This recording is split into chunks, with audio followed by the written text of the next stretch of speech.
Bismillahirrahmanirrahim. Assalamualaikum warahmatullahi wabarakatuh. Di sini saya akan menjelaskan inovasi sektor publik.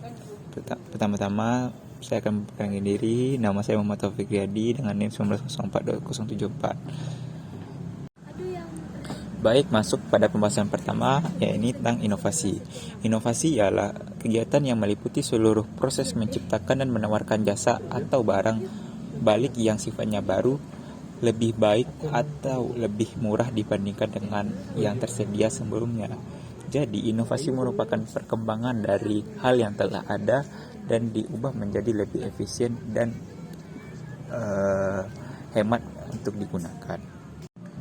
Selanjutnya, pada pembahasan kedua, yaitu tentang sektor publik. Sektor publik ialah sektor yang relatif tidak leluasa dalam berhubungan dengan inovasi dibandingkan dengan sektor bisnis. Keengganan sektor publik dalam memanfaatkan inovasi erat kaitannya dengan sejarah dan karakteristiknya yang cenderung statis, formal, dan rigid. Dengan kata lain, sektor publik memiliki karakteristik status quo atau tetap. Jadi, sektor publik ini harus berkembang dengan zamannya. Jikalau tidak, maka terjadilah stagnan dalam masalah pelayanan kepada masyarakat. Selanjutnya, pembahasan yang ketiga, yakni inovasi sektor publik. Yakni inovasi ialah salah satu jalan atau bahkan breakthrough untuk mengatasi kemacetan dan kebuntuan organisasi di sektor publik. Karakteristik dari sistem di sektor publik yakni rigid, kaku, dan cenderung status quo atau tetap, harus mampu dicairkan melalui penularan budaya inovasi. Selanjutnya, perbedaan inovasi sektor bisnis dan sektor publik.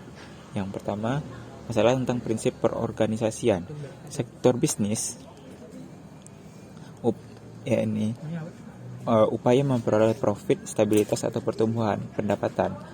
Ya, sebagai hasilnya pasar yang terus berubah.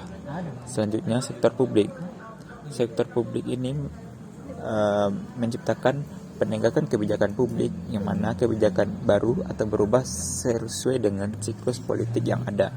Selanjutnya, pembahasan tentang struktur organisasional, yakni ukuran dari sektor bisnis. Ukuran organisasi yang bervariasi. Perusahaan besar biasanya mengalokasikan dana khusus untuk hanya inovasi.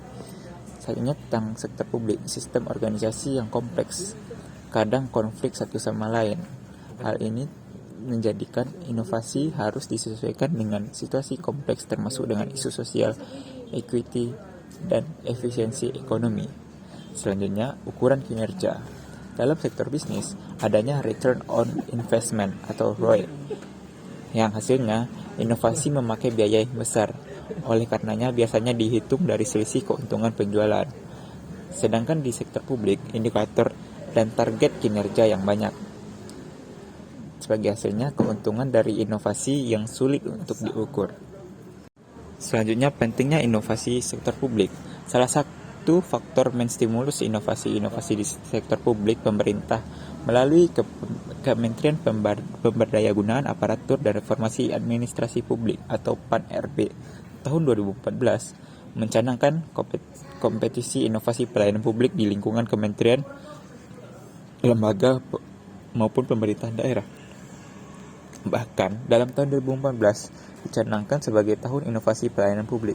Hal itu dimaksudkan untuk mendorong instansi pusat dan daerah agar dalam melakukan inovasi pelayanan publik lebih fokus, terarah, mendalam, dan berkesinambungan.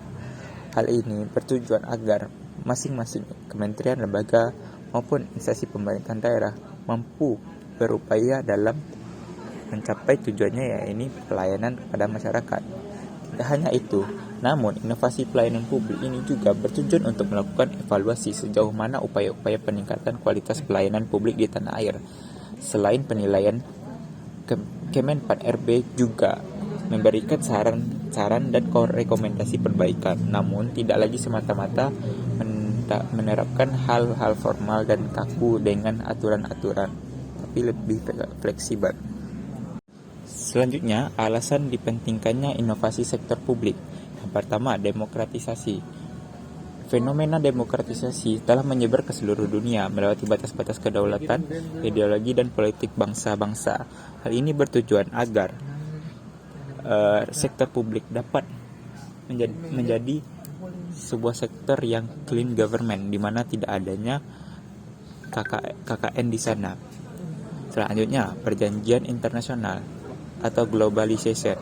Perjanjian internasional sebagai bagian dari konsekuensi globalisasi dan interaksi antar bangsa dalam rangka kerjasama. Hal ini berguna agar sektor publik dapat bekerja sama dengan negara-negara lain agar terciptanya hubungan yang erat. Yang selanjutnya, ini brain drain. Ini fenomena human capital flight yang terjadi dari negara-negara berkembang ke negara maju, sehingga terjadinya ketidaksinambungan persebaran sumber daya manusia unggulan.